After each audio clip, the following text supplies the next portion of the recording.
Hey, what's going on, guys? NELAC, the Beat Ninja, checking in with you today, and welcome to the very first edition, very first episode of Tutorial Tuesdays here on my YouTube channel. Today, we're going to be diving into Reason again and speaking specifically on some of the functionalities and cool things that you can do specifically with the Kong drum machine. So, without further ado, let's get into it.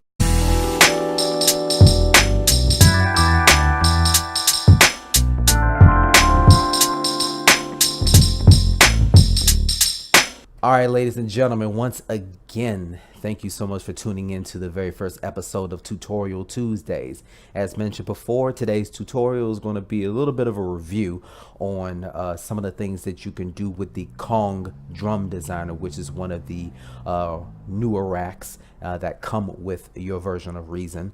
I am currently working out of Reason 9.5. I haven't upgraded to Reason 10 yet. That comes with the other brand new rack instruments that they have implemented within the program itself. As of now, this is like my mostly preferred rack instrument to use when it comes to drum and sample programming. If you saw my tutorial slash review on Stolen Drums, the Slappy Drums drum kit, you will remember me saying that when looking at the Korg Drum Designer, it reminds me so much of your typical sampler slash drum machine hardware, because you got the 16 pads. You can program the pads however you want and things of that nature. But there's so much more than just uploading and programming drums and samples. That there's so much more to Kong that I really like about it. There's so many things that you can do when it comes to manipulating the sound just within the actual rack instrument itself, and that's what we're going to be talking about today. My all-time favorite thing that I like about Kong is the fact that you can tweak each pad within the drum and effects view. You have drum modules that you can load up. You have separate effects modules that you can load for that particular pad. You have up to 2 effects that you can use, and you also have bus and master effects that you can utilize, all within that one pad itself. And also, as I mentioned in my Slappy Drums tutorial, you also can track out the pads however you want, up to 16 different ways. For me, because I like maintaining the stereo sound of whatever drum sounds or samples that I'm utilizing, I usually do both. Like, for example, if I'm using audio 3 and 4, the audio out, I like hooking both of these up to whatever track or bus that I'm utilizing. So for example, if you see this track right here, it's running through the main audio, which means that you can hear all of the pads, whatever sounds that you have uploaded to these pads, they're all playing at the same time through one track. But if I wanted to track out each drum sound, like if I want to do the kick, I can drag these chords to 3 and 4, and if it's a stereo sound, you'll capture the stereo sound of that one pad through one track. And that's what I usually use whenever I track out my beats that I make in Reason. So back to the actual view itself, this is the first thing that we're going to talk about. In the drum module section, for whatever pad you're utilizing, you have up to about 9 different drum modules that you can utilize. You have the NN Nano sampler, the Nurse Rex loop player, also have one for snare drums, the same thing for physical tom drum, the bass drum, synth bass drum module, synth hi-hat, synth snare, synth tom drum, all these different types of modules, depending on what it is that you want to accomplish with your instrumental that you're creating in Reason. Now, for me, my all-time favorite module that I like to use is the NN Nano sampler, because of all of the modulations, velocities, and pitches, and pretty much everything that you can do to manipulate the sound within that particular pad. One ultimate tip to give your drum sounds that extra punch, I like utilizing the compressor effects. So you have up to 9 effects, just like with the 9 drum modules.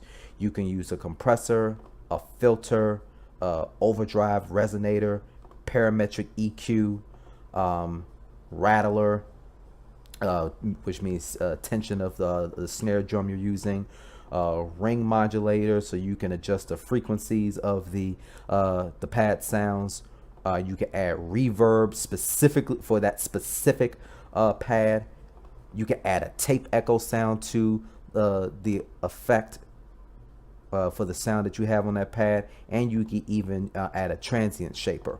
For me, to give certain instruments that extra punch, I usually utilize the compressor effect within that pad.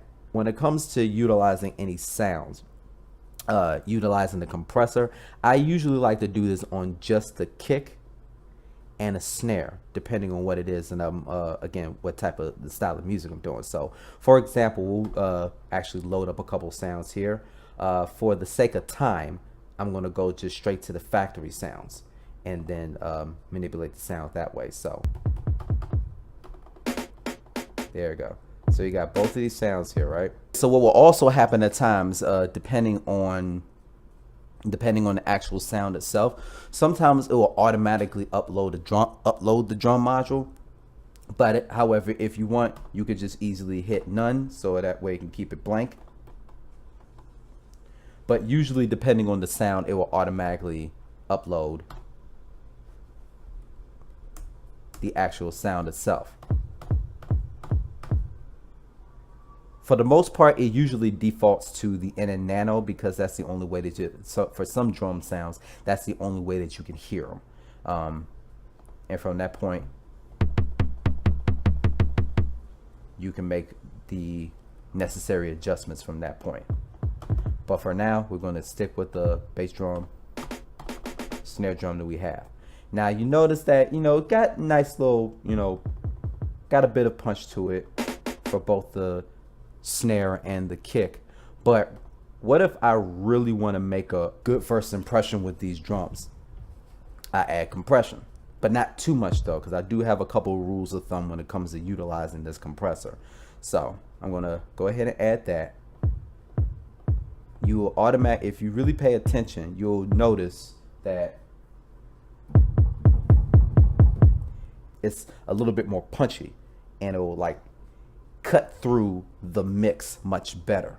That's one of the main functions of and the main purposes of the compressor, and to allow certain instruments to be able to cut through the mix.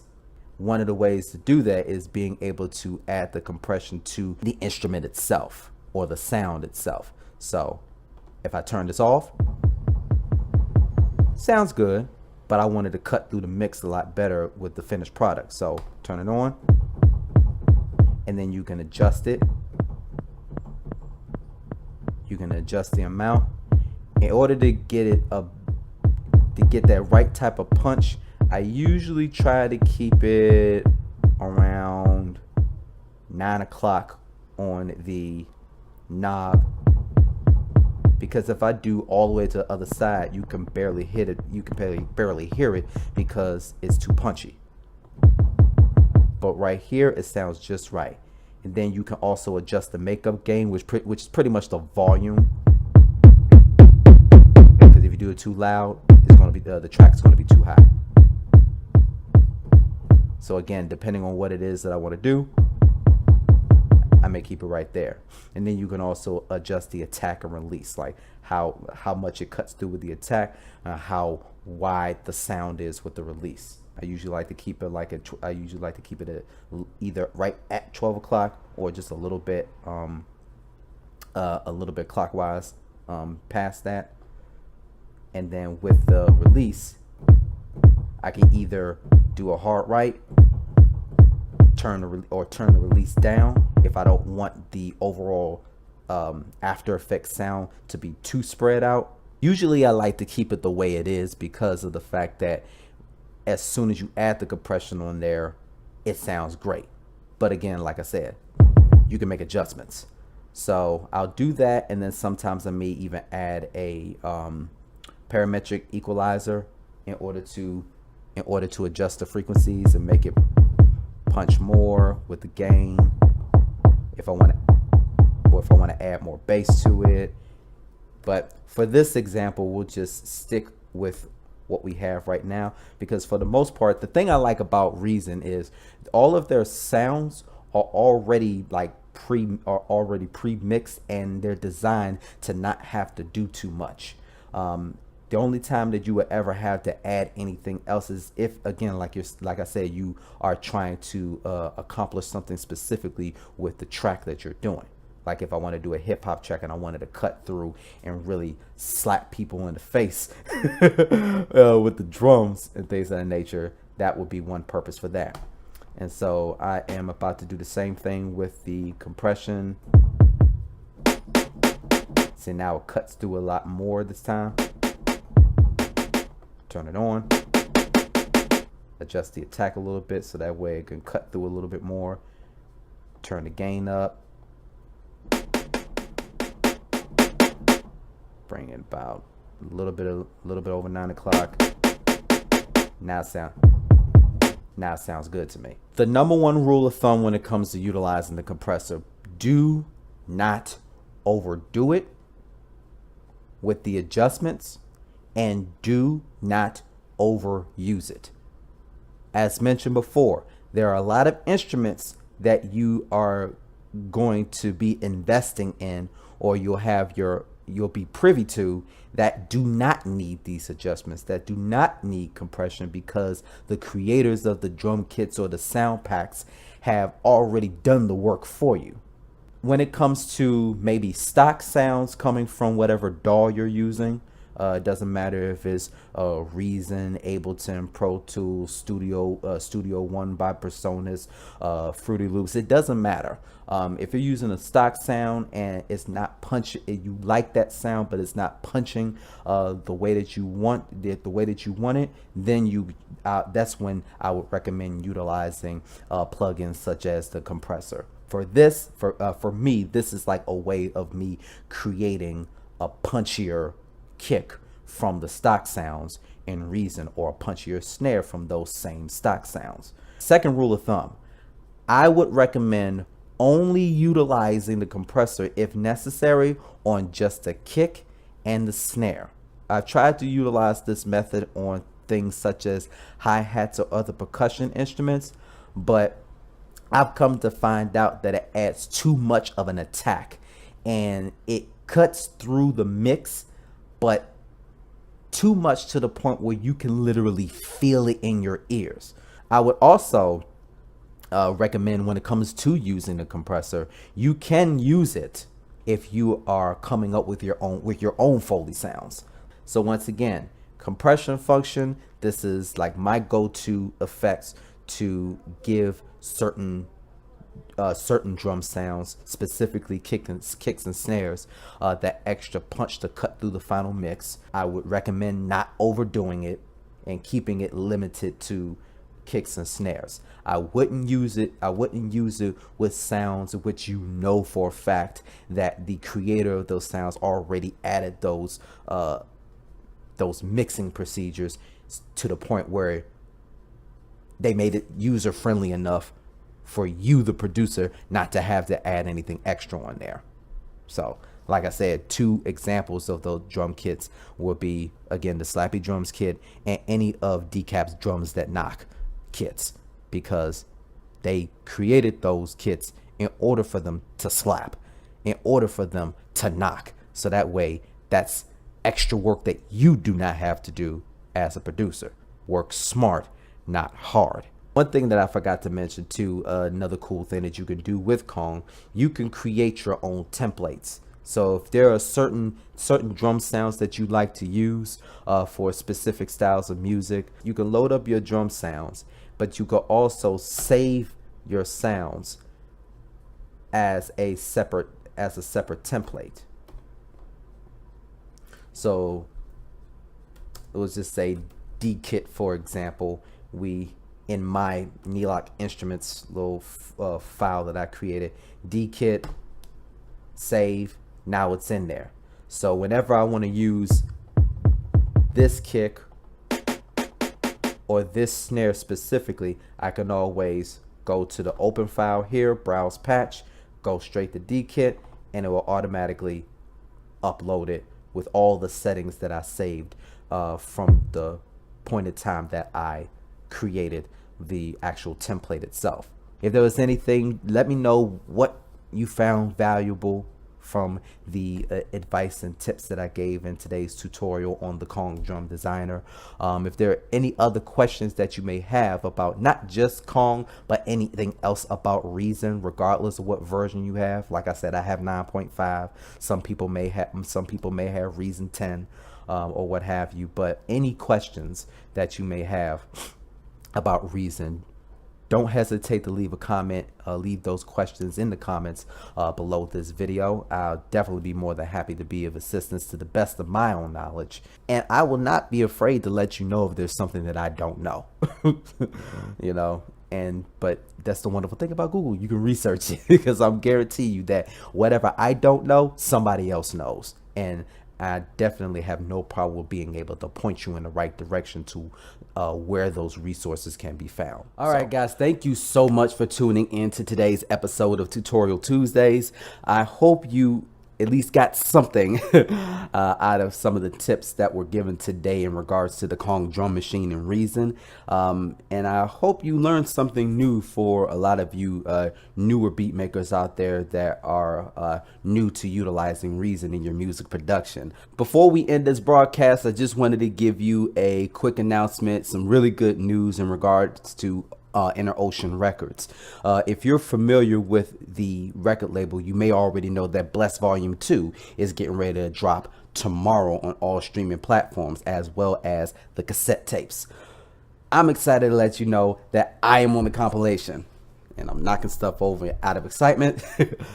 Yes, I'm on the compilation. I got a track on there, and not only am I on the going to be on the compilation that's on the streaming platforms, but I'm also on the cassette tapes. So I'm on cassette tape 1, side B. The track is called Trippin'. Please, please, please, please, please support this movement. As you know, with the Bless Volumes, they always donate the proceeds to different charities or organizations that are trying to make a difference in the world. 100% of the proceeds related to my music is going to go towards that effort. So please check out Bless Volume 2 when it drops tomorrow. I'm going to go ahead and sign out because I got some lift driving to do. Please make sure that you hit that subscribe button if you are new to this broadcast. Also hit that bell so that way you can get up to the minute information from whenever I upload brand new videos. We're going to be doing a weekly series. Leave a comment below. Let me know what you thought of the video and if there's anything that you would like to know, especially if you're a Reason user. I've been using Reason since 2005, so you're talking about like 13 years of experience with the Reason program. So if there's any questions that you have, please leave those questions in the comments below, and we'll be able to feature those things in the upcoming Tutorial Tuesday episodes. So until next time, this is NELAC the Beat Ninja signing out. Peace.